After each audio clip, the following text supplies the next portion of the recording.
Charro de la Pollina, Vicente Fernández. Ay, amigos, buen día para todos ustedes en Venezuela que nos siguen en la señal Global TV 65.com. Hoy no sabemos qué pasa porque Corpoelec dice una cosa y la gente dice otra, y la gente prevalece, pues cambia. Corpoelec dice que no se va, pero la gente dice que sí se va, y entonces muchos han tenido en su casa apagones de 6 horas, pues porque cómo se hace con el rumor callejero que bueno, que nos tiene locos, porque en realidad este país lo enloquecieron hace tiempo y lo enloquecen porque la electricidad se va cuando quieren y el agua también. El agua no llega. Y el agua no llega. Y los caminos tampoco, y las medicinas se fueron y todo. Pero amigos, les deseamos a ustedes todo un buen día y una buena semana esta del mes de junio, a todos los que nos siguen en Global TV 65.com, en Telered TV allá en el oriente del país, tuguarapa.com y hay Caracha que tienen el audio, el canal YouTube de Roja y Arena, en la página de enderarena.com y el Periscope, que no sé si hoy Periscope estará en acción porque tampoco sabemos. Bueno, me dice Andrés que sí, que ya estamos en Periscope. Amigos, seguimos. Nosotros nos quedamos, pero hoy el programa arranca con una interpretación de Vicente Fernández a una canción que compuso en su momento, nada más y nada menos que yo creo que sin él la canción ranchera no hubiera tenido futuro.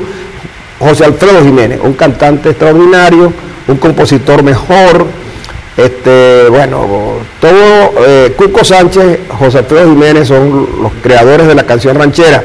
Ender Arena, que es un hombre acucioso, que oye rancheras de vez en cuando se las consigue, hizo una disertación temprano acerca de yo no nací para pobre porque me gusta todo lo bueno. Es una canción antichavista. Una canción antichavista. Es una canción antirrevolucionaria, contrarrevolucionaria. Porque mientras en un momento Chávez nos dijo que ser rico es malo, mucho antes, pero muchos años antes, José Alfredo Jiménez dio con una frase clave y la introdujo en esa canción. Yo no nací para pobre, me gusta todo lo bueno. Dice Barrera Tisca que si ese hubiese sido el leitmotiv latinoamericano, otro gallo hubiese cantado en estos países. Si nosotros hubiésemos entendido que yo no nací para pobres, sino que me gusta todo lo bueno, bueno, la realidad por lo menos venezolana de hoy fuera bien distinta a la que realmente tenemos, porque la gente se hubiese esmerado más en acumular no es malo, acumular para vivir bien, para vivir mejor, para mejorar su calidad de vida, para mejorar su estancia en este mundo, no es malo. Es decir, y yo creo que José Alfredo Jiménez tiene toda la razón del mundo. Pero el populismo, los populismos realmente existentes en América Latina nos brindaron otra cosa. No hay que trabajar, que el Estado lo da todo. El Estado lo da todo. Lo da todo mientras tenga recursos. Mientras haya recursos, el Estado puede darlo todo, pero cuando los recursos caen, porque nosotros hemos sido ricos en materias primas para exportación, que están sujetas a los vaivenes del mercado, cuando los precios de las materias primas caen, nuestra calidad de vida y nuestros populismos también se resienten. Entonces, cuando las demandas de la gente, las exigencias de la gente y la necesidad de la gente están por encima de los dineros que tiene el Estado y los recursos del Estado para responder a esas demandas, sucede esto que está ocurriendo en Venezuela, que por primera vez la gente se mueve, se moviliza porque tiene hambre. En ningún país del mundo hoy, en ningún país de América Latina, la gente se mueve, se moviliza por hambre. Si ustedes ven el mapa de América Latina, ningún país de América Latina está protestando por hambre, excepto el nuestro, que es el más rico del continente. Porque Haití, que es el más pobre, no se moviliza por hambre. Somos nosotros los que estamos moviéndonos por hambre. Nosotros nos ha hecho mucho daño gobernar el país a punta de consigna.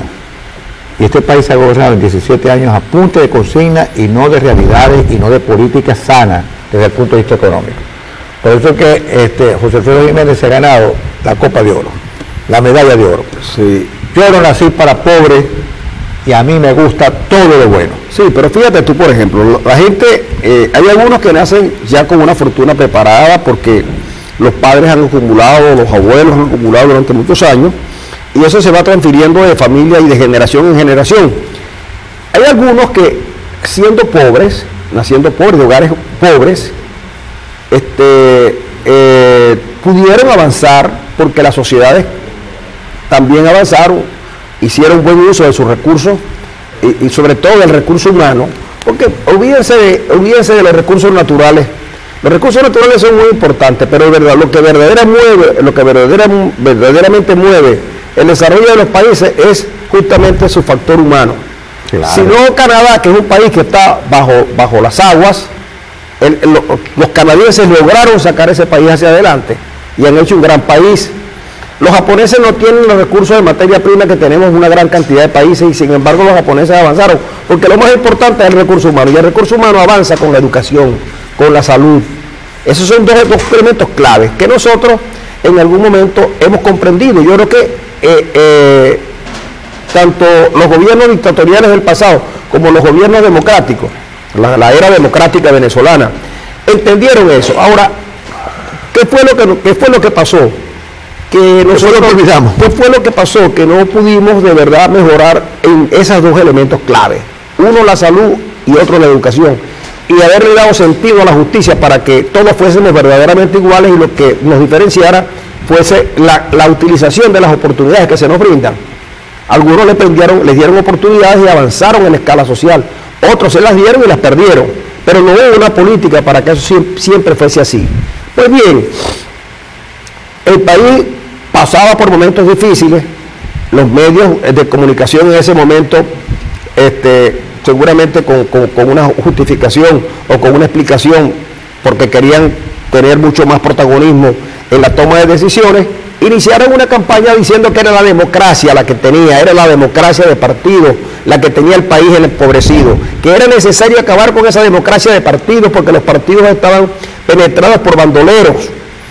Y por supuesto diarios como El Nacional, periódicos como televisoras como Radio Caracas y otros más, igual que Venevisión, hacían un trabajo de zapa contra los partidos porque ellos creían que la culpa era de los partidos.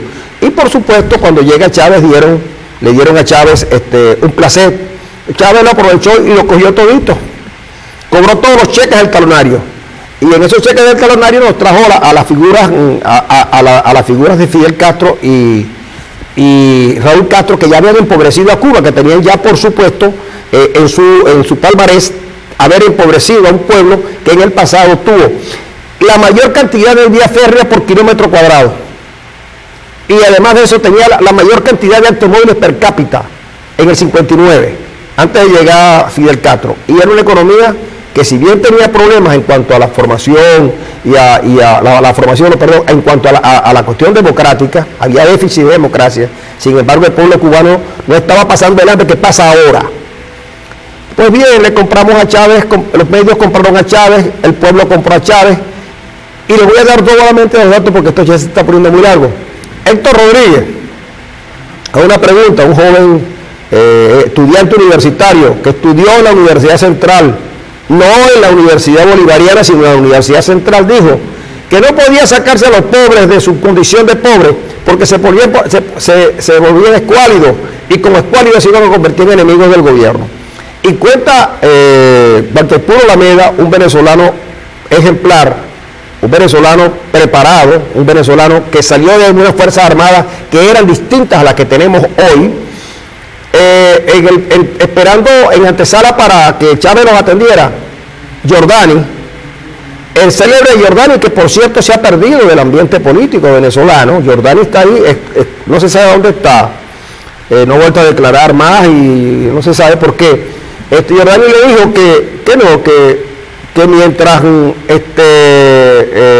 hubiera pobres, la revolución estaba garantizada, que eso lo que había era que tener una fábrica de pobres. Entonces, claro, por un lado la gente quiere salir de su situación comprometida que tiene y por otro lado un gobierno que lo quiere hacer cada vez más pobre. Esa es una explicación que también debe darse, porque no solamente fue que no se le hizo caso a José Alfredo Jiménez como gran ideólogo, sino que se utilizó la parte contraria, el tipo que le gustaba fabricar pobres, y en eso obviamente Chávez tiene un papel preponderante. Y mucho de lo que le está pasando hoy a Venezuela es precisamente porque mientras más pobre, menos capacidad de lucha tiene la gente. Y menos capacidad crítica también. Y menos capacidad crítica. El hambre crea grandes problemas pero está establecido que la gente con hambre tiene dificultades. Bueno, chicos, si lo dice el comentario popular, amor con hambre no dura. Exactamente. Y de verdad, bueno, yo creo que es necesario, chicos, sacudirse tanta consigna en que nos han metido desde hace 17 años. ¿Vale? Un país no puede gobernarse a fuerza de consigna. Obviamente, nosotros somos la prueba palpable de que consignas mal digeridas hace tener cadenas de 4 o 5 horas con consigna, sin políticas concretas. Es decir, lo que está a la vista es que este es un gobierno impedido, discapacitado, y por eso no puede tomar medidas para enfrentar y confrontar la crisis. Ese es el gran problema. Bueno, y entonces tenemos un país muy especial, porque fíjate, como no hay capacidad para resolver la crisis dentro del marco institucional, entonces el gobierno echa mano de lo que tiene, y lo que tiene es la represión. ¿Y a quién le encomienda la represión? A dos entes, a la Guardia Nacional, por una parte, que se desprestigia cada vez más porque es la parte visible de la represión por parte del gobierno, y unos cuerpos paramilitares armados hasta los dientes por el propio gobierno hace bastante tiempo, incluso por iniciativa del propio Chávez, que son los colectivos armados, que son los que enfrentan el problema de la represión en Venezuela, y es la que le cae a palos cada vez que puede en los alrededores de la Asamblea Nacional y de la Plaza Bolívar a la oposición. Ya lo vimos la semana pasada cuando agredieron a 60 diputados, especialmente a Julio Borges, que se ha convertido en la pera que se dice, ¿verdad?, de boxeo, el pushing ball. Sí. Entonces, yo creo que es necesario, hay que superar esos momentos. ¿Por qué? Bueno, porque en el momento menos pensado se va a salir de madre esa violencia paramilitarizada y va a haber una gran tragedia en el país. Para evitar eso, quien tiene que desmontar la actividad violenta de los colectivos armados es el propio gobierno, porque él es el que le proporciona las armas, y es el que le proporciona la retórica, y es el que le proporciona toda la atmósfera de complicidad que hay. Para evitar una tragedia es necesario desmovilizar y desmontar a los cuerpos, a los colectivos paramilitares armados.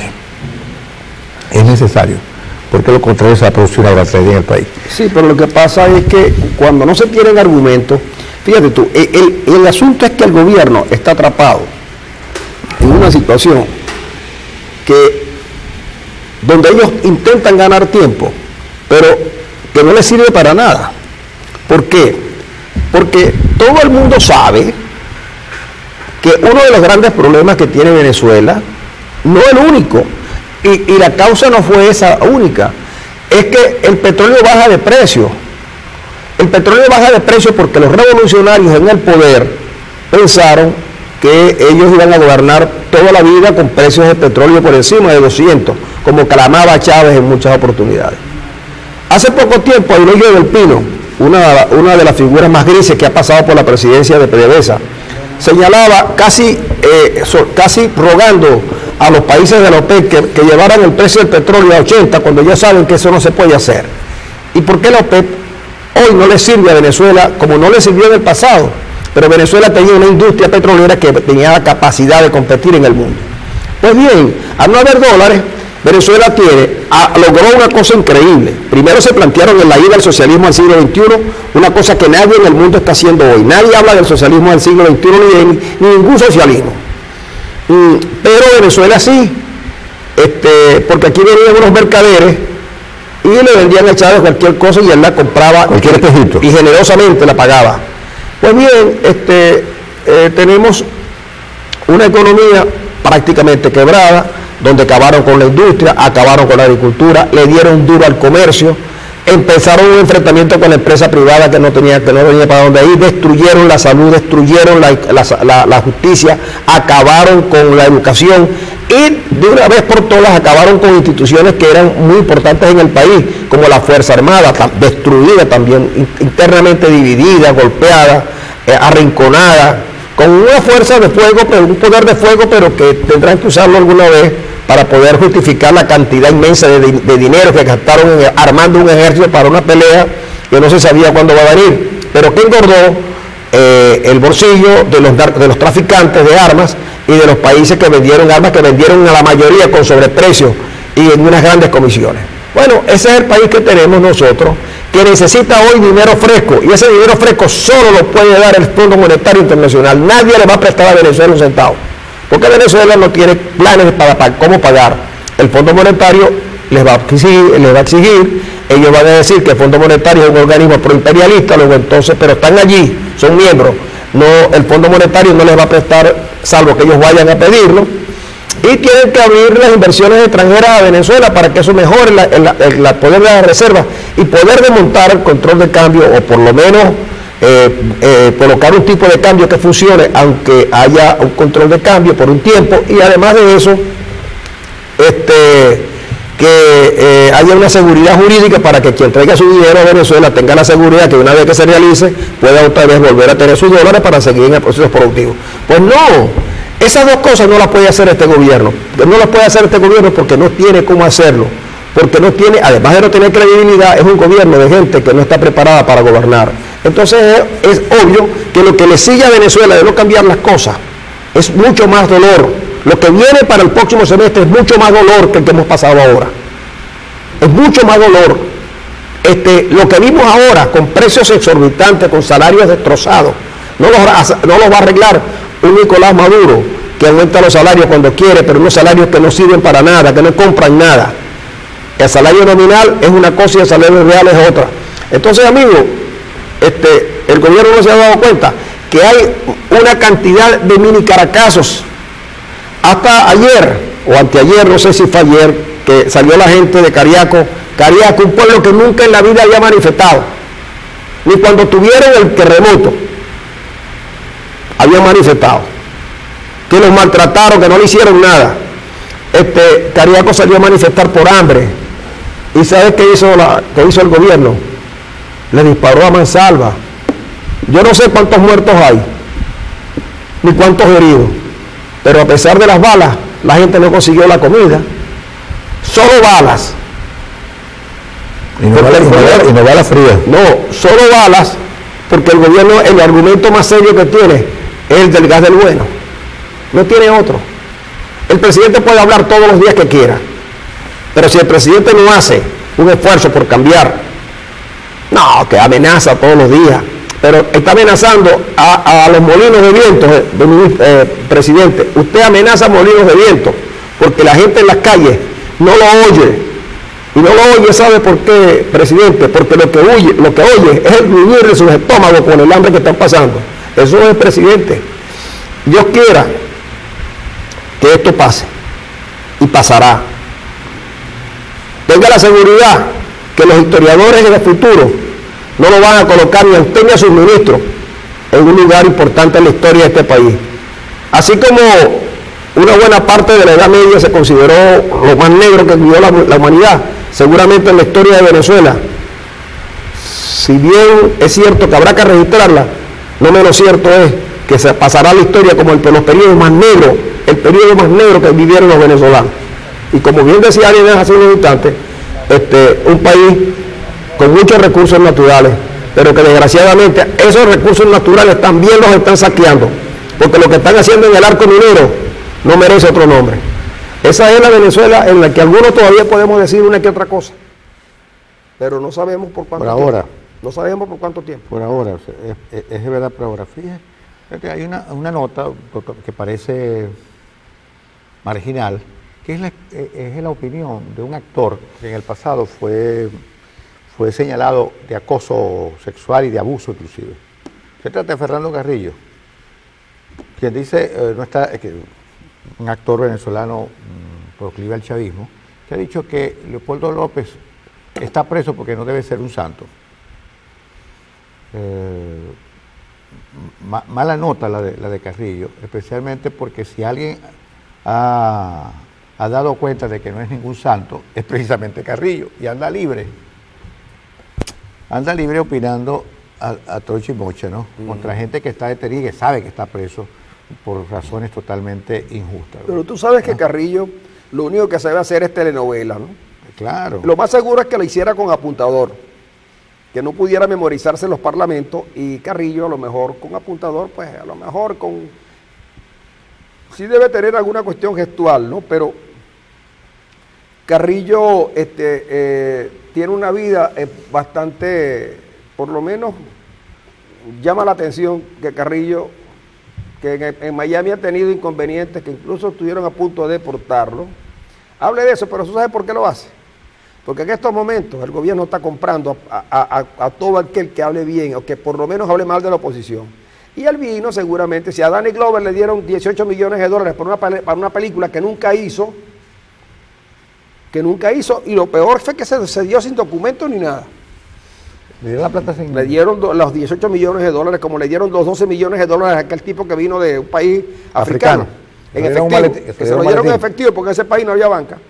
Bueno, Carrillo le debe dar su cosita porque también Carrillo necesita seguir viviendo. Yo creo que una de las cosas que deberíamos hacer los venezolanos, antes de que este gobierno caiga, o antes de que este gobierno salga, no que caiga, sino que salga, es hacer una enorme auditoría de las finanzas del país y señalar y subrayar la cantidad de recursos que este país ha regalado sin gratificación alguna.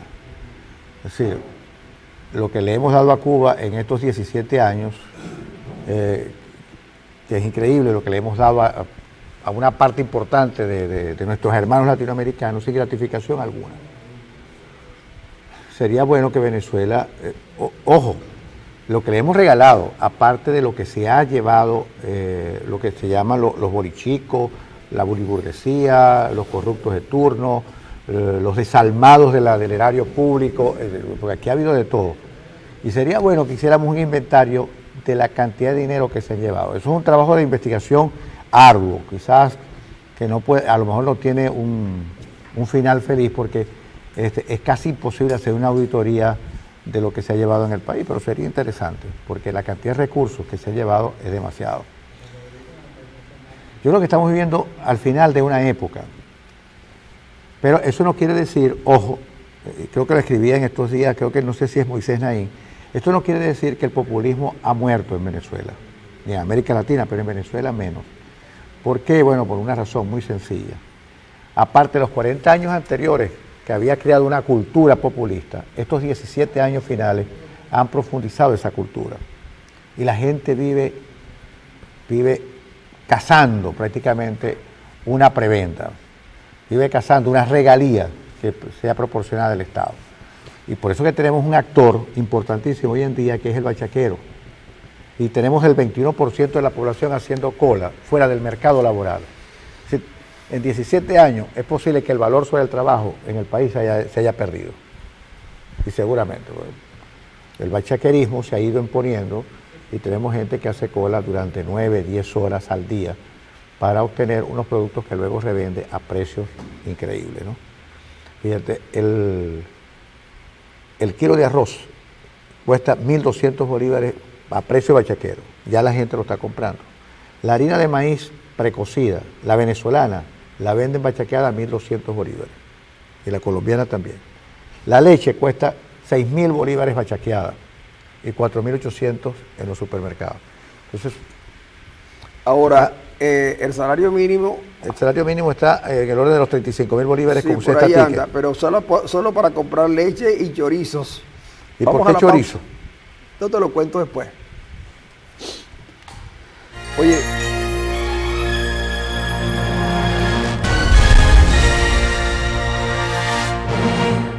Aquí seguimos, amigos, a esta hora de la mañana con un poquito de calor porque con esto de Corpoelec uno no sabe de verdad que...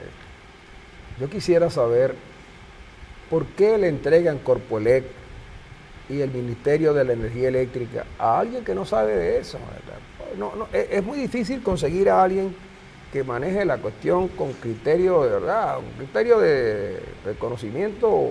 No tiene por qué ser científico, pero con conocimiento de la realidad eléctrica del país. Yo te advierto que lo que más he visto del ministro Mata Domínguez es su zambullida en la laguna del Guri. En los lodos del Guri. Sí, y tengo que reconocer que el hombre lo hizo bien porque salió vivo, ¿no? Pudo haberse quedado también atrapado en las aguas cenagosas de la ya muy maltratada laguna del Guri. Bueno, pero dejemos el problema de la electricidad para que las gotas de sudor chorreen por nuestra cara. Pero aquí tenemos en el canal a Juan Pablo Guanipa. Guanipa es uno de los propulsores del revocatorio. Revocatorio que el presidente dijo ayer, el revocatorio no va este año, el año que viene y punto. Y si es el año que viene lo vamos a ganar. Entonces, como Guanipa conoce el revocatorio y conoce a Maduro y leyó esas afirmaciones de Maduro, empecemos por ahí. Como no, muchísimas gracias a Rojas, Arenas por esta invitación. Y bueno, nosotros hemos escuchado a Maduro, a Jorge Rodríguez, a Diosdado Cabello, y todos sabemos que el discurso del gobierno lo que intenta es desmoralizar a la unidad democrática y a toda la gente que está sumamente molesta con lo que está pasando en el país. Ellos lo intentan porque saben que este es un pueblo que tiene una disposición de cambio sumamente grande. Ellos saben además que cualquier proceso electoral que se haga este año, el año que viene, en los próximos 500 años en Venezuela, no lo van a ganar. Y entonces están tratando de que la gente sienta que no es posible hacer el referendo revocatorio. El año pasado, para esta fecha, no se habían fijado todavía las elecciones de la Asamblea Nacional. Y ellos decían que esa elección no iba, nuestra gente oía el mensaje y te decía en la calle, pero escuchaste a Maduro, te fijas lo que dijo Cabello, que ellos van a ganar como sea, que no van las elecciones, que si van, que si esto, que lo otro. Mi mensaje para la gente, señores, a quien nosotros debemos seguir no es al presidente de la República. Nosotros sabemos que ellos tienen el control de los diversos poderes públicos, pero no hay forma de que si un pueblo se organiza, está preparado, sale a la calle, el gobierno pueda contener lo que es esa vocación de cambio que hay en el pueblo de Venezuela. Por tanto, mi convicción es que este año sí hay revocatorio, y que este año sí hay revocatorio, y que este año además tenemos nuevo presidente de la República. Esa es la convicción que yo tengo, y para eso estamos trabajando, y creo que uno en la vida tiene que ponerse metas y trabajar muy duro para lograrlas. Ese es el esfuerzo que tenemos que hacer todos los venezolanos. No es un asunto que depende de los líderes políticos solamente, depende de la actitud ciudadana. Hoy tenemos, por ejemplo, una actividad para recibir voluntarios en función del referendo revocatorio. Vamos a estar desde las 9:30 de la mañana en el Hotel Christoph recibiendo gente para conversar con ellos, para motivarlos con el asunto y al ir ellos allá decirles, bueno señores, hay muchas cosas en las que podemos ayudar y hay muchas dudas que tenemos que aclarar. Hay mucha gente que no está para validar su firma porque lamentablemente esta gente lo sacó del listado. ¿Eso fue una medida realmente aleatoria o fue exprofeso? Porque, mira, Capriles, Tintori, Delsa Solórzano, Enrique Márquez, Henry Ramos Alup, todo, Francisco, yo, hemos sido excluidos. O sea, los chivos fueron excluidos. La gente más alta ha sido excluida del... Pero Juan Pablo no fue excluido. Pero tampoco así. Mira, pero déjame decirte que yo firmé Ender Ramón Arenas Barrio, cédula de identidad 4741178. Firmé, y la huella, firmé bien una planilla que estaba perfectamente establecida porque la leí. Y me cuidé de que estuviera bien. Y tú aprendiste a leer y a escribir y pasaste el segundo año de bachillerato, por ejemplo. Y no solamente eso, sino que aprendí las tablas de multiplicar, todas. 7 por 7. 21. Oh, chico. Bueno, pues la de 7, aquí en el país nadie se aprendió la de 7. Merente no se la... Merente se la pasa pensando en otra cosa. Merente es bueno en geometría. El seno, el coseno. Bueno, pero la tangente. Y él se va por la tangente muchas veces. Pero se eliminaron las firmas. Sí. Y te pregunto, ¿eso fue arbitrario, fue aleatorio, fue una cosa, mira, o fue Jorge Rodríguez, dijo, me eliminan esta caja, esta caja, esta caja, esta caja, esta caja, hasta yo creo que los criterios son totalmente impresionantes. O sea, si alguien colocó presidente de la República con C, eso es cierto, eliminaban esa planilla porque no era el cargo al que se iba a revocar. Si alguien colocó, por ejemplo, hubo un error en el nombre del presidente, no sé, pusieron en vez de Nicolás, Nicola, entonces no, ese no es válido, porque ese no es el que están revocando. Si, por ejemplo, ven una huella dactilar un poco borrosa, no, ese no es válido. Si en una misma planilla firmaron personas de distintas entidades regionales, entonces solamente es válido el que firmó siendo de la entidad del que está de primero. Entonces esas son cosas absolutamente sin trascendencia, ridículas al final de cuentas, que no tienen ningún sentido, pero ellos querían tratar de demostrarle al pueblo que habíamos hecho un trabajo fraudulento en la recolección de firmas, pero la gente sabe cómo son las cosas, porque quien salió a firmar fue la gente, y quien vio todos los movimientos de firma en cada estado del país eran los transeúntes, o sea que todo el mundo vio esa recolección de firmas, y todos sabemos lo que está pasando, y cuando hay gente emblemática a la que no se le permite validar, eso ratifica que esa gente firmó, porque ¿quién iba a pensar, por ejemplo, que el presidente de la República diga, ¿cómo es posible que 60 diputados no hayan firmado? Sin vergüenza, hermano. O sea, ustedes saben que fue que les negaron la posibilidad de validar su firma. Entonces, frente a todo eso, ¿qué tenemos que hacer? Hay mucha gente muy molesta porque, claro, todo el mundo quiere ser protagonista del cambio que viene en Venezuela.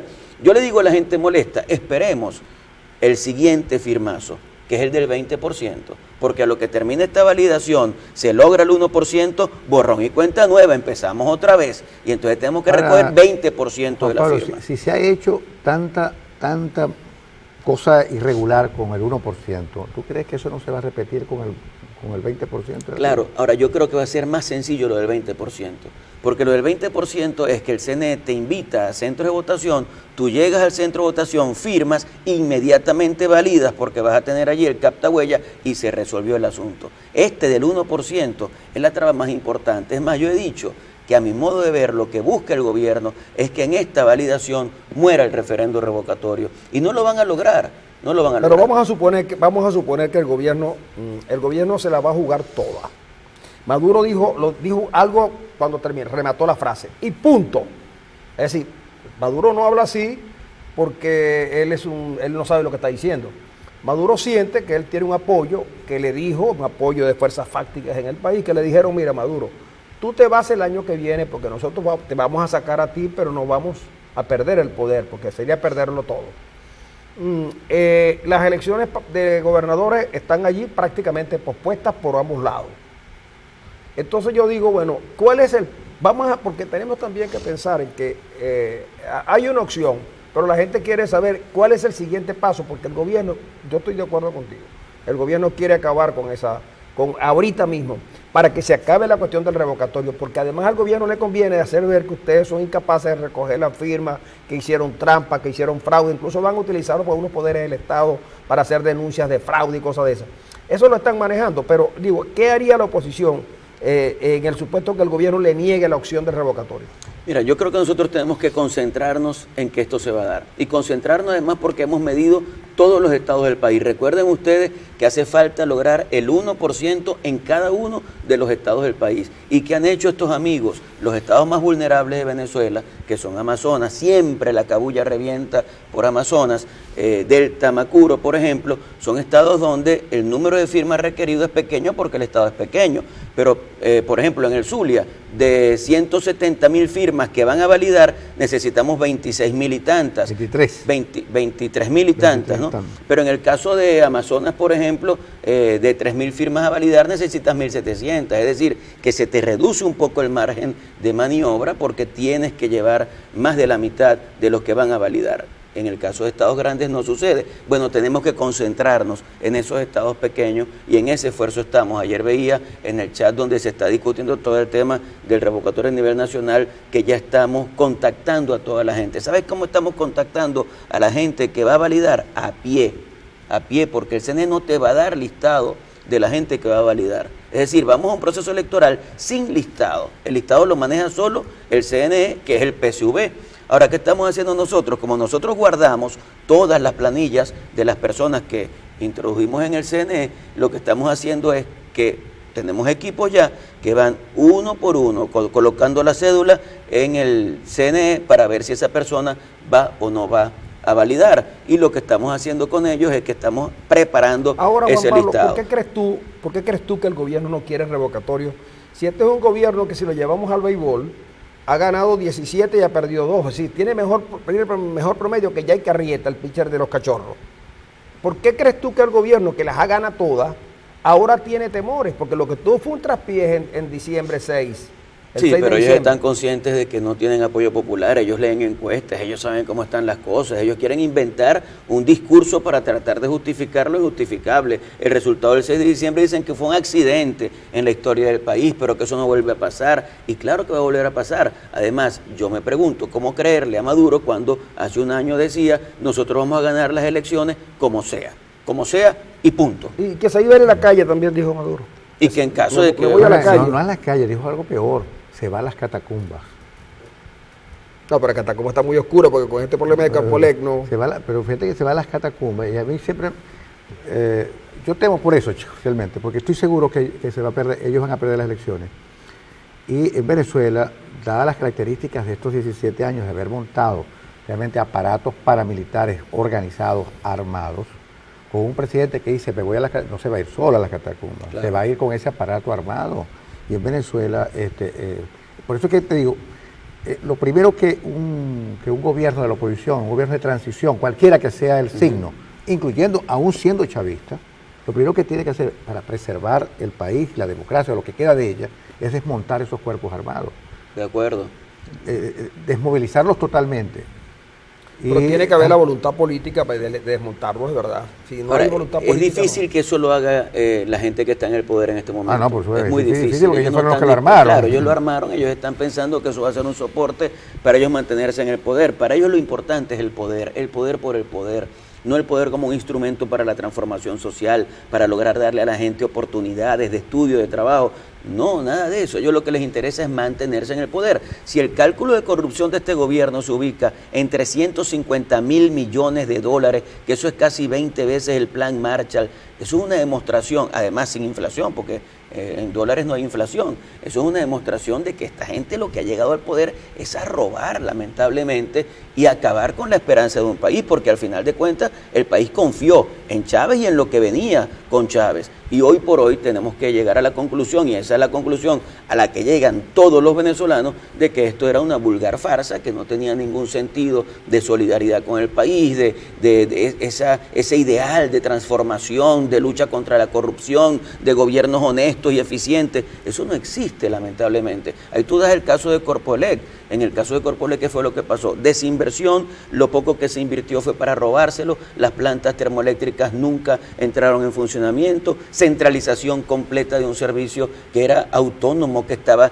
bastante descentralizado y que funcionaba bien. En el BEN funcionaba bien, en el Estado Zulia. Entonces, lo que ellos tocan lo destruyen, con esa visión absolutamente centralista. Recientemente discutíamos el tema de la Ley de Hacienda Pública Estatal en la Asamblea Nacional, la que hemos nosotros denominado Ley del Catatumbo. Ellos decían, no, ustedes lo que quieren es desmontar el Estado centralizado fuerte que es necesario en Venezuela.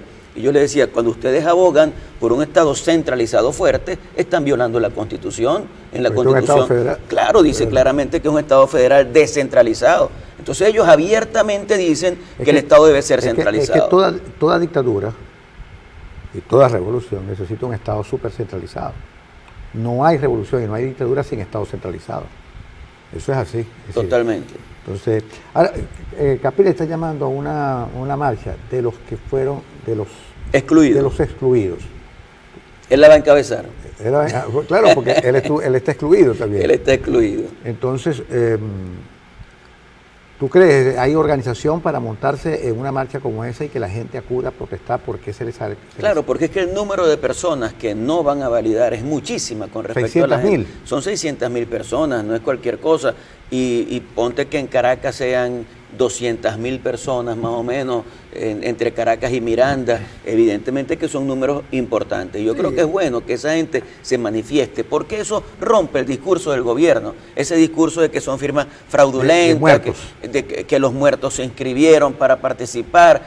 Bueno, todo eso se rompe con actuaciones nuestras que reflejen que hay gente en la calle a la que se le quitó su derecho. Porque fíjate cómo dicen, vamos a darle derecho a la gente de que se excluya, de que renuncie a firmar. ¿Y qué es eso? Eso es la presión a los que son funcionarios públicos. Bueno, ¿por qué entonces no le das el derecho a los que firmaron y fueron excluidos de ratificar su firma?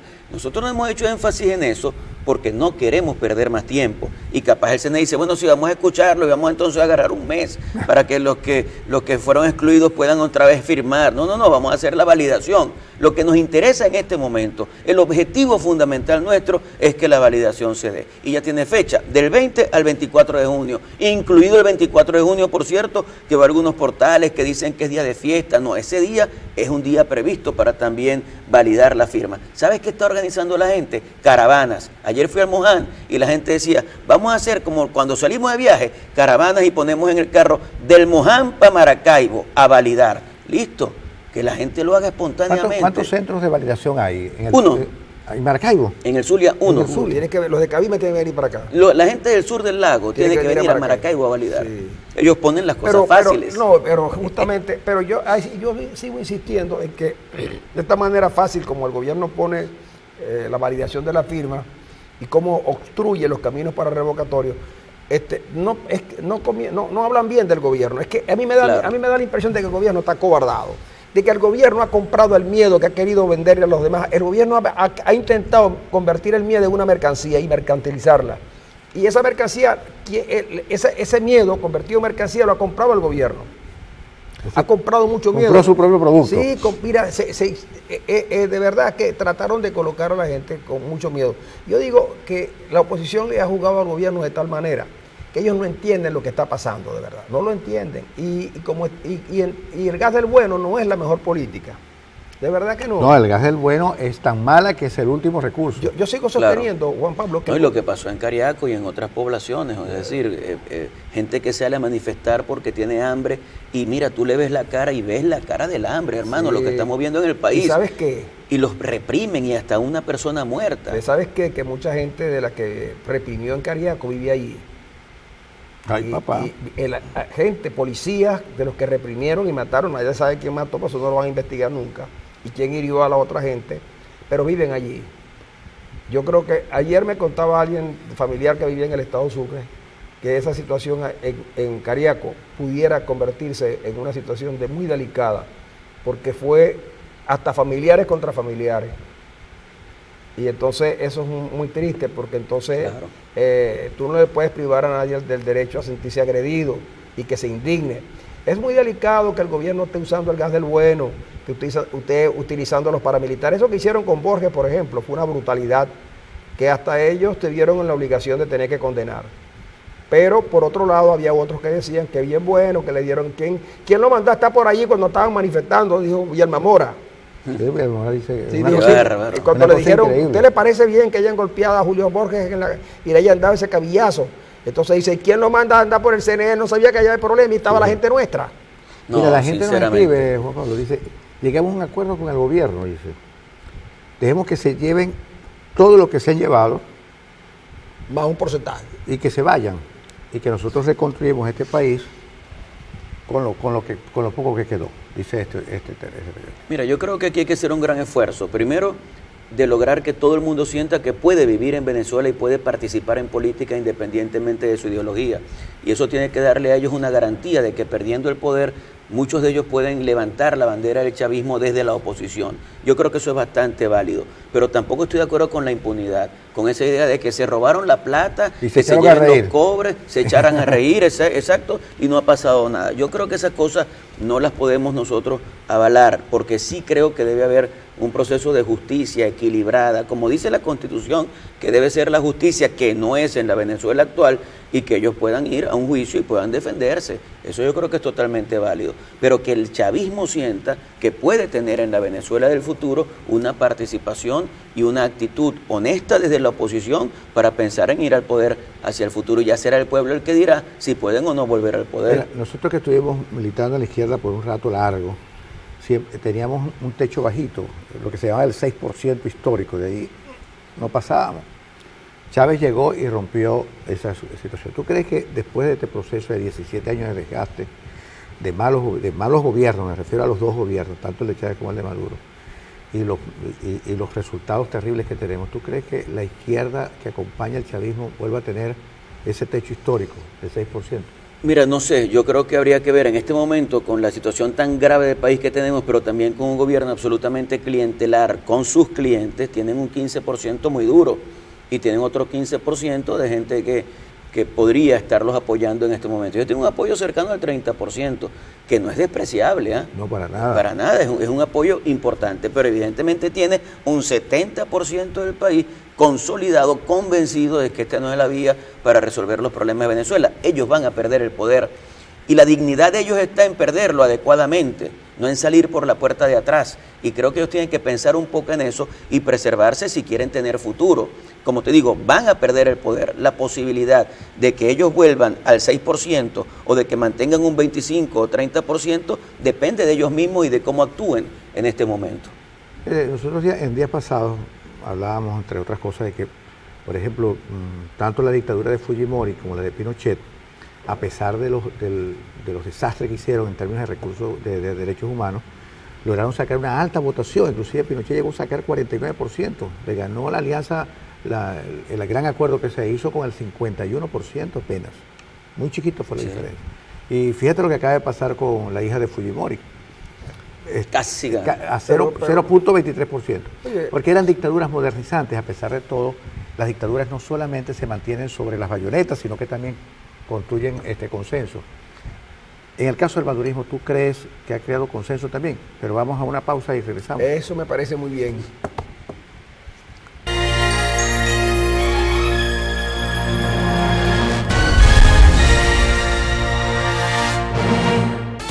Amigos,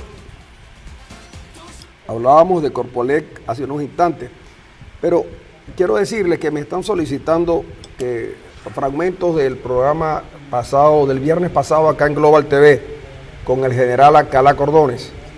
Y ya hemos logrado con los compañeros de producción que el programa va a ser repetido íntegramente el día miércoles. Lo vamos a colocar en pantalla el miércoles, sí. Tenemos ya arreglado todo y vamos a repetir el programa con el general Alcalá Cordones este miércoles. Ya lo sabe usted que el miércoles vamos a repetir el programa y vamos a estar acá con ustedes también, pero repitiendo el programa de ese viernes, que al parecer le llamó mucho la atención. Sobre todo me escriben que no quedó claro de verdad cuando el general hablaba del contrabando. Yo espero que ustedes vuelvan a ver el programa, porque él sí dijo que estaban contrabandeando bienes de Colombia para acá, porque estaba la frontera cerrada y no había señal ni ven esas cosas. De cualquier manera, aquí está Juan Pablo Guanipa, dirigente de Primero Justicia, uno de los principales dirigentes del Zulia en estos momentos. Se lo ha ganado a pulso, haciendo lo que hacen los demócratas, perdiendo y siguiendo en la pelea.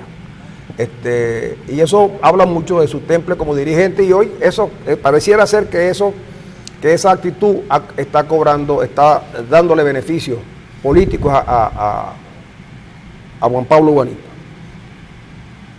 Juan Pablo, Arias ha gobernado el Zulia 3 años sin oposición, porque el principal partido opositor, bueno, como comparte un poco el poder por tener la alcaldía de Maracaibo, pues pareciera que se olvidó de eso. Uno un poco ve excepto la de algunos dirigentes como Eliseo Fermín y últimamente Toledo. ¿Tú crees que Arias no ha tenido oposición porque lo ha hecho todo bien?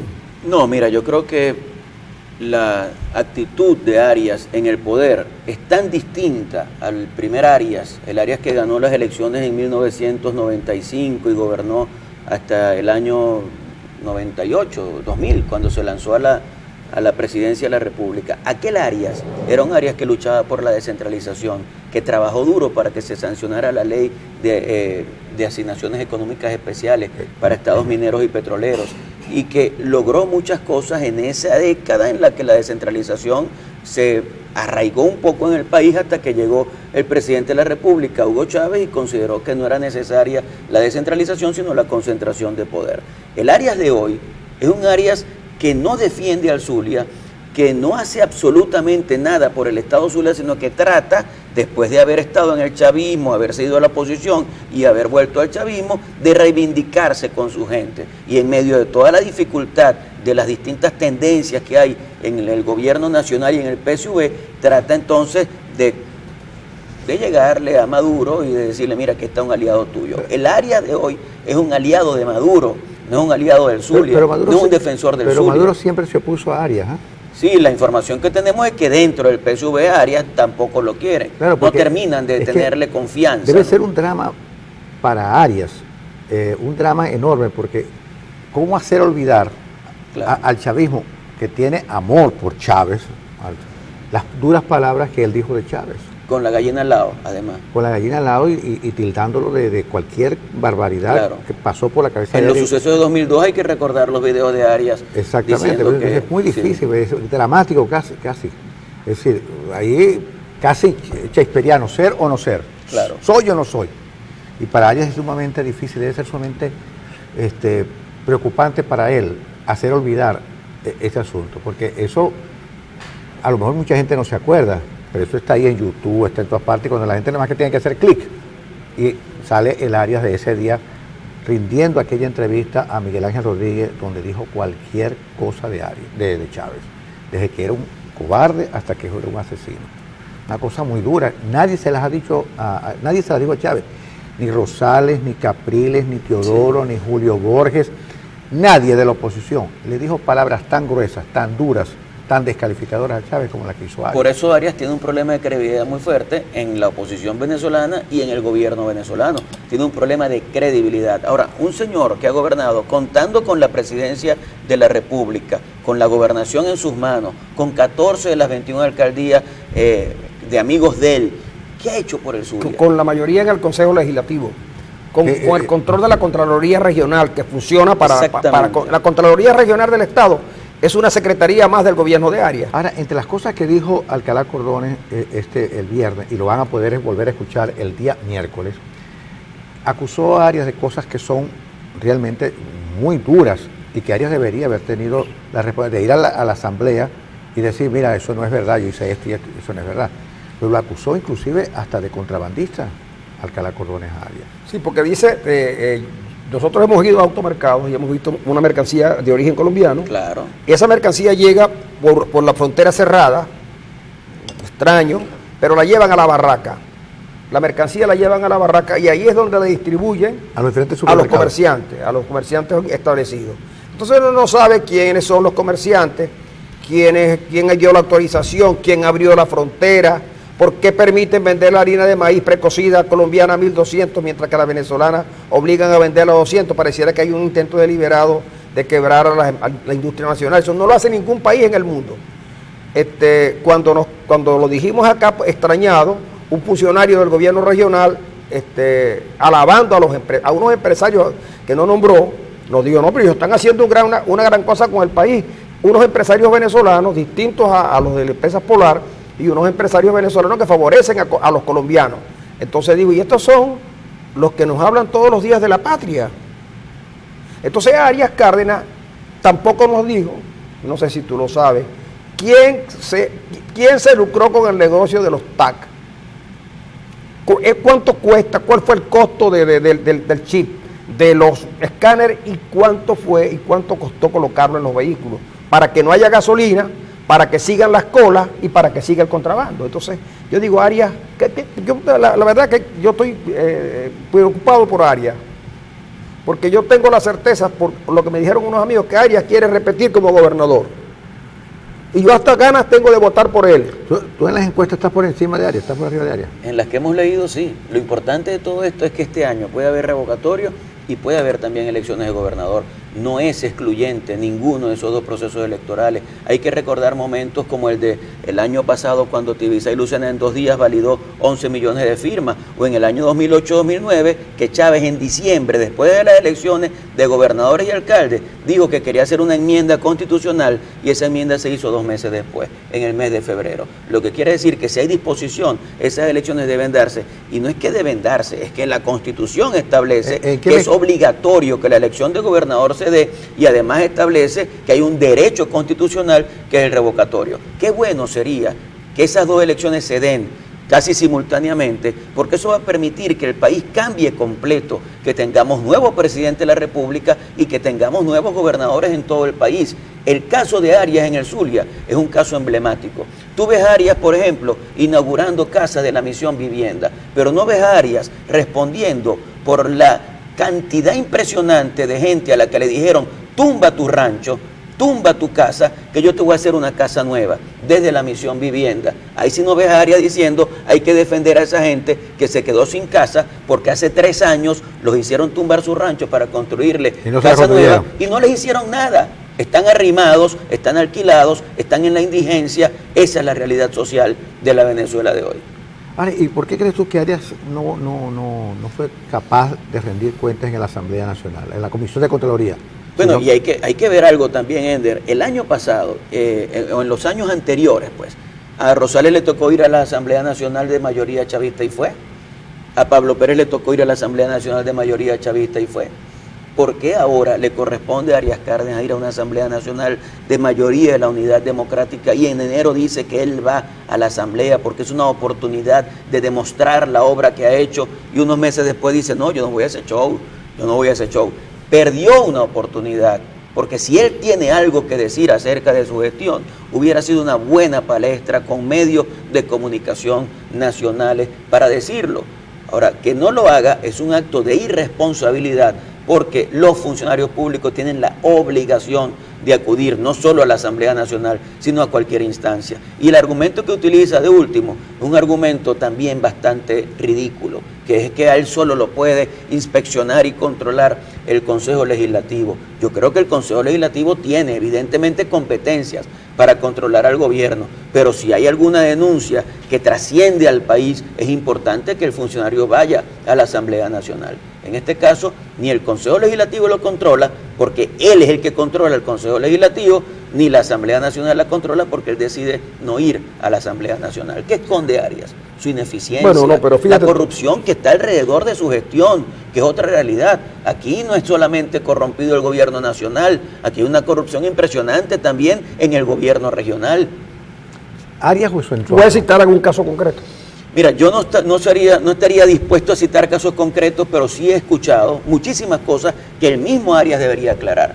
Mira, Arias debería decirle al Zulia entero y al país por qué su entorno familiar es acusado de corrupción.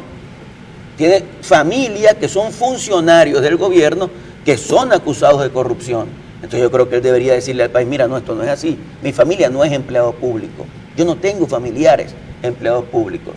Pero yo entiendo. ¿Tú crees que hay prácticas nepóticas en el gobierno de Arias? Evidentemente las hay, pero además tiene un entorno que no es revolucionario ni chavista, sino villullista.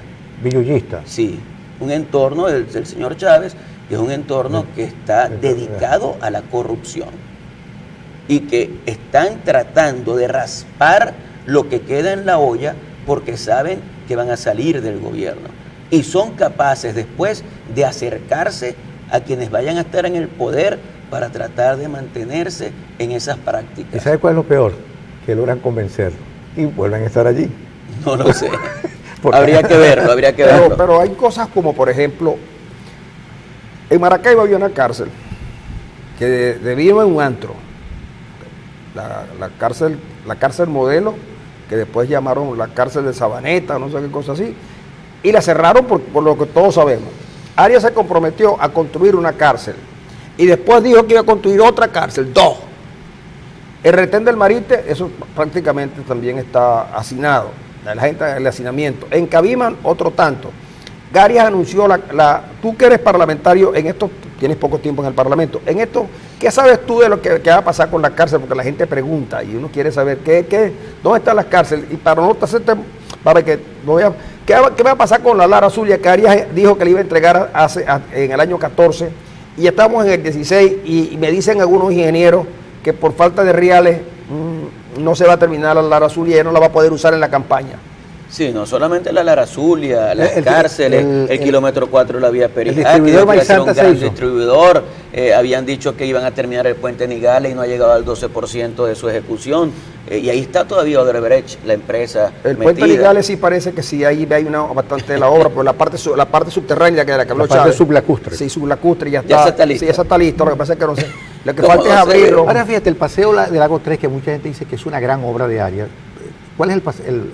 Porque yo lo que veo ahí es una explanada, una placita. Una placita con arbolitos y qué sé yo. Ahí no se reúne la comunidad zuliana a compartir y a hacer reuniones en los mediodías, porque yo no he visto a nadie reunido ahí. La gente pasa, es una una especie de plaza. No, yo entiendo que eso fue un convenio que hizo con empresarios a través del cual los empresarios iban a construir algunos hoteles y una parte del terreno lo utilizan para entonces convertirlo en plaza. Que le pongan el nombre de Vereda o Paseo del Lago 3 me parece una pretensión sumamente elevada. Yo sí creo que tenemos que profundizar el tema de los espacios públicos en la ciudad de Maracaibo y en todo el estado Zulia, pero creo que eso debe hacerse con planificación, tiene que hacerse con visión de mediano y de largo plazo, y creo que no lo están haciendo así, lo están haciendo de manera espasmódica, sin consultar con la población, sin consultar con los expertos, y quizás no estén haciendo lo mejor para que tengamos una ciudad mucho más vivible. Pero fíjate, por Dicen ejemplo, que esa obra es una excusa para montar un hotel en la vereda. ¿Es verdad? Entiendo que fue un intercambio, vamos a decirlo de esa manera. Es decir, para otorgarte todos los permisos, vamos entonces a dejarle algo positivo a la ciudad, y ese positivo sí, es y parece la ser plaza. que el hotel es del mismo dueño de la mitad de 5 de julio. Dicen que el hotel que van a construir es del mismo señor que es dueño de la mitad de 5 de julio. Que por cierto, algunos espacios los tiene abandonados. Hay que decirle que así como piensa construir el hotel allá, deja los balancines y construye un poquito en el 5 de julio. Mira, pero el detalle de lo que vimos en estos días, que el gobierno, hubo dirigentes de regional que se decidió a enfrentar a Arias denunciando la obra del gobierno. Arias no salió a defenderse, sino que Arias envió a dos de sus cancerberos que tiene allí. Esa no es la palabra no era, dos de sus funcionarios, porque no son cancerberos, ¿verdad que no? Este cancerbero es mucho. Dos funcionarios de tercera línea, porque tampoco son funcionarios de alto nivel, a enfrentar a Lester Toledo. Pero no se sabe nada, pero resulta que destituyen al director del SAIME o de la inmigración en el aeropuerto. De eso tampoco se supo nada. Tampoco se sabe que Lester Toledo anda en una gira que ya pareciera más bien el canciller de Venezuela. Porque verdad que ha estado más activo Lester Toledo que la canciller. Sí, señor. Yo creo que está aspirando a la presidencia de las Naciones Unidas. Pero Toledo viene a Maracaibo y dicen algunos que regresa, otros dicen que no. ¿Tú crees que lo irán a meter preso a Toledo?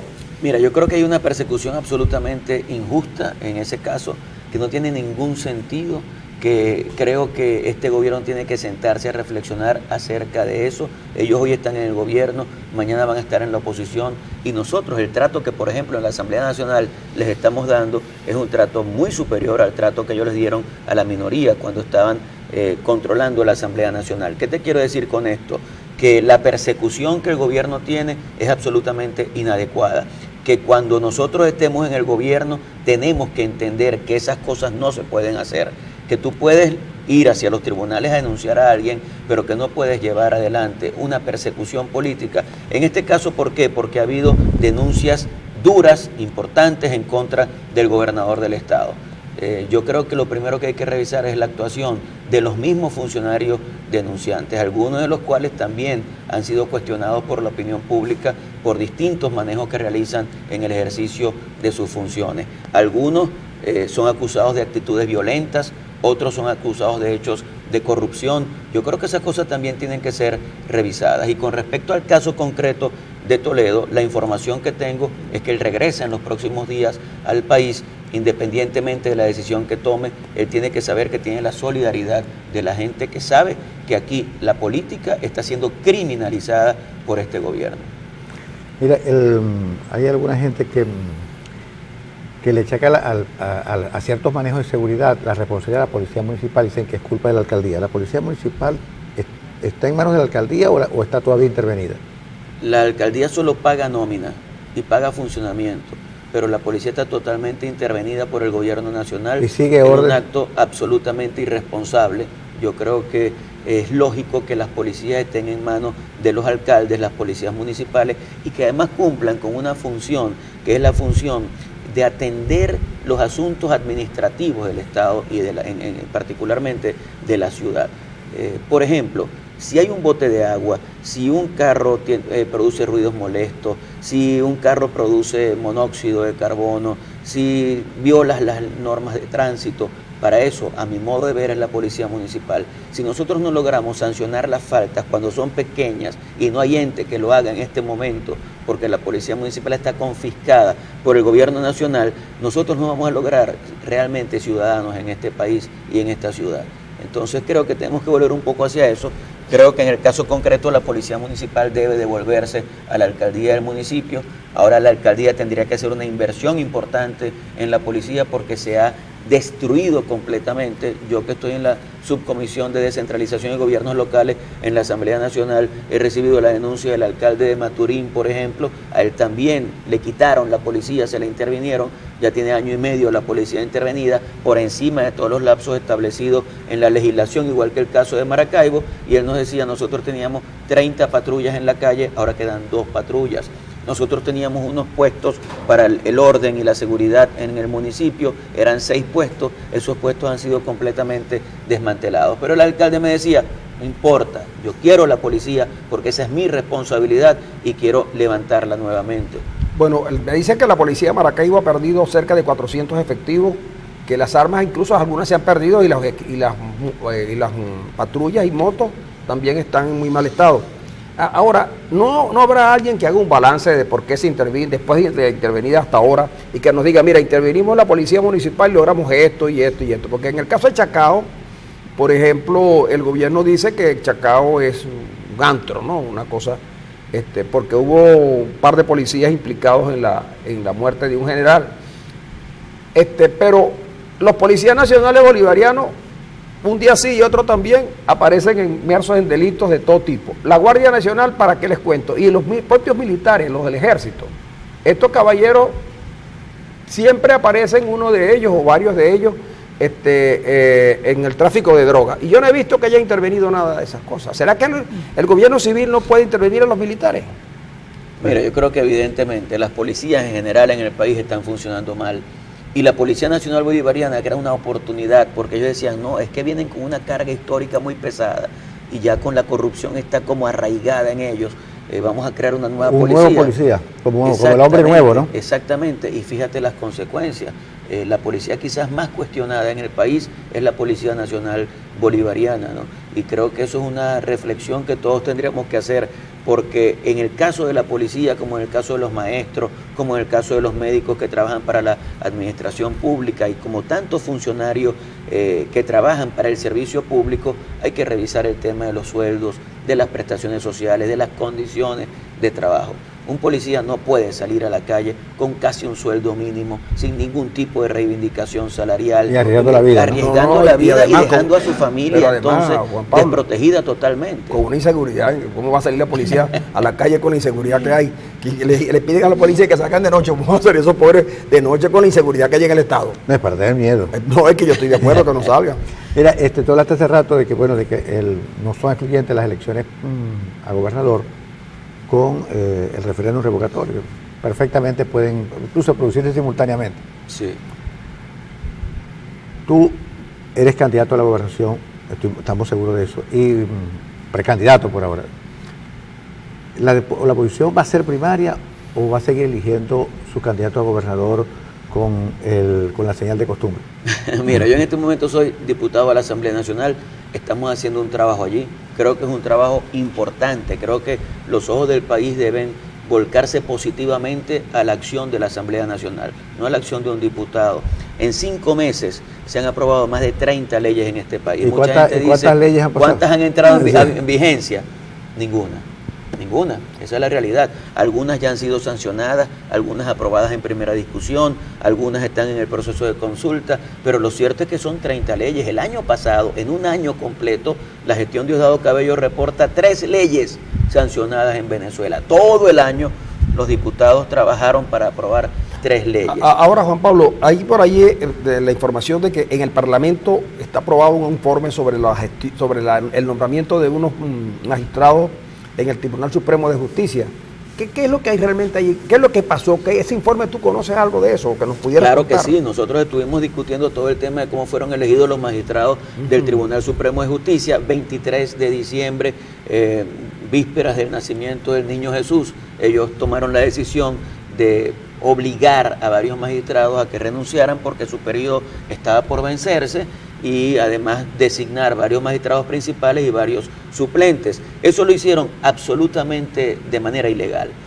Y al final de cuentas hay un informe que establece que debe producirse una decisión de la Asamblea Nacional para destituirlos. Ha habido prudencia en la Asamblea, porque además nosotros queremos que las decisiones que la Asamblea tome en ese caso tengan eficacia. Nosotros hemos llegado a la conclusión de que no hay decisión que valga en este momento que no pase por la salida del presidente de la República, Nicolás Maduro. Sí, pero ¿por qué Maduro sí es capaz de decir que a los que falsificaron firmas les sale cárcel? Maduro dice que a los que falsificaron firmas les sale cárcel, y entonces resulta que la Asamblea Nacional pareciera ser, por una información preliminar del informe, hay magistrados que no reúnen los requisitos y que incluso falsearon información para ser nombrados magistrados. ¿Por qué entonces eso no se dice? Mira, Pero está bien, yo estoy de acuerdo que el informe no se envía al Tribunal Supremo, pero por lo menos que la comunidad sepa ¿quiénes, por ejemplo, quiénes son los quiénes son tipos, los magistrados que que lo han cumplido con Sí. el baremo. Sí, ¿Quiénes son? Mira, y lamentablemente hay 3 magistrados de la Sala Constitucional que son zulianos. No, Es decir, pues, de 7 zuliano. magistrados, 3 son zulianos, lo cual yo lamento mucho, porque es verdad que uno quiere mucho al Estado Zulia y quisiera que los zulianos estuviéramos dando la talla en todo el país, sí, ¿no? Pero lamentablemente no, y ahí están. Yo no quisiera decir los ¿Cuántos? nombres Sí. para no someterlos al escarnio público, pero Pero- Calixto Ortega, Ajá. Arcadio Delgado, Carmen Zuleta de Merchán, son 3 zulianos que están en la Sala Constitucional del Tribunal Pero ellos sí Supremo de cumplen con los Justicia. requisitos para... Mira, los 2 últimos sí. Es decir, Arcadio Delgado y Carmen Zuleta tienen trayectoria académica, lo cual los responsabiliza más por lo que están haciendo. Porque gente que tiene trayectoria, que conoce cómo es la ley, que conoce cómo debe ser la justicia, que caiga en esto es algo que los degrada demasiado. Pero En Calixto el caso de Calixto Ortega no debe... No, yo creo que no tiene pero tiene él no los sabe que requisitos. todo Pero, irregularmente. pero fíjate tú como por eso es que a mí me gustan la parte ecuánime de Juan Pablo. Él dice que se comprometen más los que sí tienen los requisitos, exculpando de alguna manera los errores que comete Calixto, porque Calixto no tiene la formación, o sea, porque Calixto está allí No, pero- sin saber de verdad Claro, porque está allí. pues, ¿no? la culpa no la tiene el ciego, sino el que le da Bueno, el está error. bien, pero fíjate tú que Juan Pablo es culpa a Calixto, porque Calixto, él no sabe lo que está haciendo allí. porque- Responsabilizo más a los otros. a los otros 2. A mí me fíjate tú que eso es tan importante. A mí me dijo una vez un rector que él admiraba a 2 médicos que habían egresado de la Universidad del Zulia. Y yo digo, bueno, debe haber... Rodríguez Iturbe. No, seguramente, pero me dijo... Y yo como él no terminaba, no concluye, le digo, ajá, rector, ¿y por qué usted los admira? Porque nunca ejercieron. 2 médicos egresados de luz. Y me dijo, yo los admiro y los admiraré siempre, porque nunca ejercieron. Yo supongo que fue que se dedicaron a la investigación, a desarrollar el conocimiento de la medicina, o se dedicarían a otras cosas, digo yo. Pero lo cierto es que este rector los admiraba. Y ese rector era profesor de la Facultad de Medicina. Y era uno de los que Ya se dijiste admiraba, quién. uno de los que se admiraba era él. Bueno, pudiera, en la Universidad de Zulia han habido varios médicos, rectores. Pero hay médicos que sí ejercieron siendo rectores. Pues yo sé, pero estoy diciendo que ese rector dijo que habían 2 médicos a quien él admiraba. Y yo le pregunté por qué rector, y me dijo, porque nunca ejercieron. Imagínate. Bueno, fíjate, en el caso de Calixto, yo creo que Calixto ignora que él no cumplía con los requisitos. Sí, yo también lo creo. Yo creo, ¿verdad? yo creo que Calixto ignora que él no cumplía con los requisitos. Esa es una de esas designaciones de una persona muy cercana al presidente Maduro, porque Calixto es amigo cercano, muy cercano del presidente Maduro, y que sabe que su función en la Sala Constitucional no es garantizar la justicia, la legalidad, la autonomía, la independencia del Poder Judicial, sino todo lo contrario. ¿Y qué opinas de Escarrá? Por cierto, que hay unas declaraciones también en estos días sobre el problema del referéndum revocatorio que antiinfléricas, de verdad. Ya tú lo dijiste, ya. Ahí está, ese es Escarrá. Es la reencarnación de Cantinflas. Sí. Muy lamentable también la actuación de... ¿Y él estuvo alguna vez Escarrá. cerca de Primero Justicia?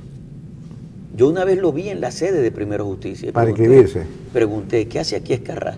No, vino a dar una charla con jóvenes y le prestamos la sede. Una vez lo vi en la sede de Primero Justicia. Era opositor en ese momento. Sí, lo que pasa con Escarrá es verdad que Escarrá se ha dado cuenta tarde de que el país es otro. De verdad que con Escarrá no hay que hacer mucho esfuerzo para entenderlo, porque él se hace entender. Pero Juan Pablo, entonces, Arenas te introdujo en el tema y de una vez te sacó. Vamos a, porque tú sabes también, esto es hipotético. No salimos al final. Arenas, por ejemplo, es candidato a gobernador por la pata del colibrí. Sí. Y Arenas ha dicho que él no va a hacer programa de gobierno, que la propuesta de él es todas las propuestas de Arias, entonces él va a decir, yo sí cumplo, yo las cumplo. Yo sí termino, yo sí termino. En todas las partes. A todas. Aquí la vamos a colocar. Y entonces le va a colocar Arena, yo las termino, yo lo hago con la Razulia, con esa cosa. Tú, de verdad, si hubiera elección y unas elecciones primarias, ¿tú te inscribirías tu nombre para ser candidato a gobernador? Yo preferiría esperar que los acontecimientos vayan sucediendo, porque sabemos cómo está el país de conflicto. Pero bueno, pero Arenas sí yo sí estoy lanzado. Claro. Ahora, ¿por qué tú no puedes decir que también estás lanzado? No, si todo el mundo ve, cuando nosotros le dijimos a la gente que tú venías, me dijeron, nos gusta como candidato a gobernador. O sea que aquí hay varios. Y tiene chance. Y como el Mira, opositor mayor que mensaje, tiene, claro. y me dijeron, el opositor mayor que tiene Juan Pablo está fuera de juego. Está como el equipo brasileño. Sí, señor. La mano del adiós. Sí, en la mano, sí, señor. Sí. ¿Dónde está? En el país de Madrid. No, el principal opositor de... Bueno, no se sabe. El opositor de él está fuera de juego. Porque yo tenía pensado que yo estoy dentro del juego. No, tú estás dentro del juego. No, tú estás dentro del juego, pero tú tienes que hacer tu campaña, porque tú... Arenas va a comenzar la campaña, ¿sabes dónde? En los médanos de Coro y en las dunas de allí de Moján. Porque como es arena... Sí, señor. Me voy a llevar autobuses para los médanos de Coro. A mí me ofrecieron una vez un eslogan que te lo puedo regalar. No hay duda, no hay maña. Arenas no engaña. Eso es bueno. Eso es bueno. Mira, eso lo podemos ahí está, hermano, te lo regalo, pues. Lo podemos complementar. Yo te voy a regalar una a ti. ¿Ah? Si estás con arena, échale arenas a la vieja política, fíjate. También puede ser, pero me gusta más el que mira, Arenas no engaña. No hay duda, no hay maña. No hay duda, no hay maña. Arenas. Vota por Arenas, peor es nada. Nada es mejor que Arenas. Amigos, nos vamos a despedir con Juan Pablo, un último segundo para despedirte, porque nosotros acostumbramos a despedir a algunos y a otros no. No, muchísimas gracias por la invitación a la gente, señoras, señores. Tengamos mucha confianza, mucha ilusión en que este país va a cambiar. Y eso va a ser este año.